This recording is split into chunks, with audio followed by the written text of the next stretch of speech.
La RDC s'approche de plus en plus des élections prévues en décembre 2023, mais l'absence d'un calendrier électoral fait planer le doute de leur tenue dans les délais constitutionnels. Le 24 septembre 2022, lors du cadre des concertations entre la Commission électorale nationale indépendante, CENI, et les partis politiques, Denis Kadima, président de la CENI, n'a pas été en mesure de donner une date précise pour sa publication.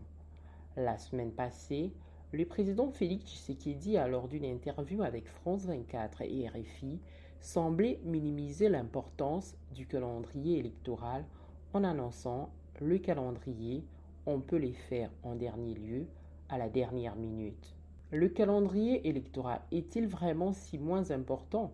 Bonjour, je m'appelle Ange Makadingoyi. Je suis chercheuse à Ebouteli, partenaire de recherche du groupe d'études sur les Congos.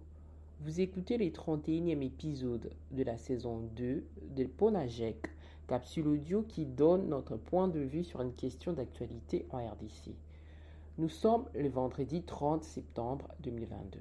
À quand la publication du calendrier électoral pour les cycles électoraux en cours en RDC? La question a du mal à trouver une réponse satisfaisante et précise. Pour les présidents Tshisekedi, cela peut arriver en dernier ressort. Ce n'est pas ce que pense la CENI elle-même. Patricia Seya, sa rapporteure, a déclaré lors d'un forum que le calendrier électoral va être publié avant l'opération d'enrôlement des électeurs. En attendant, l'absence d'un calendrier pose deux problèmes majeurs au processus électoral en cours. D'abord, elle nourrit des doutes sur les non-respects des délais d'organisation des élections. La publication du calendrier électoral est une exigence découlant de la Constitution qui fixe la convocation de l'électorat à 90 jours avant l'expiration du mandat du président en exercice. Or, cette convocation est une activité électorale qui dépend de la réalisation d'autres activités préélectorales.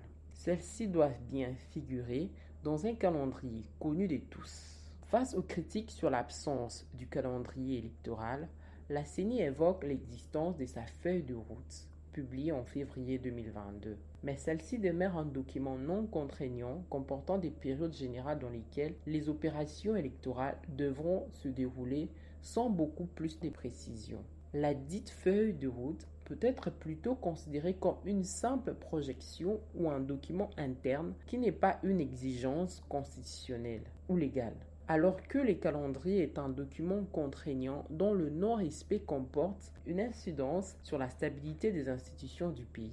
En 2005 comme en 2016, l'Union pour la démocratie et le progrès social, alors principal parti d'opposition et d'autres forces politiques et sociales, avaient exigé le départ des animateurs de ces institutions à cause du non-respect du calendrier. Et pour être sûr que les élections reportées allaient finalement avoir lieu, elles n'ont cessé au cours de l'année 2017 de demander à la CENI de publier les calendriers électoraux. Ensuite, l'absence de calendrier électoral porte un coup à la transparence et à l'inclusivité du processus électoral.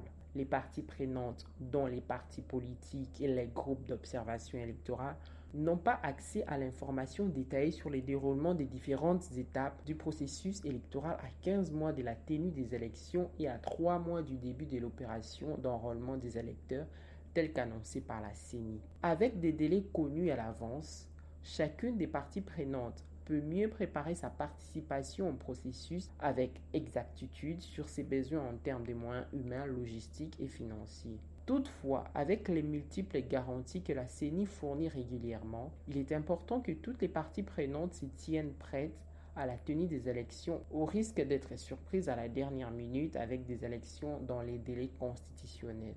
Ne pas publier des calendriers électoraux à temps n'est pas conforme aux bonnes pratiques en matière électorale.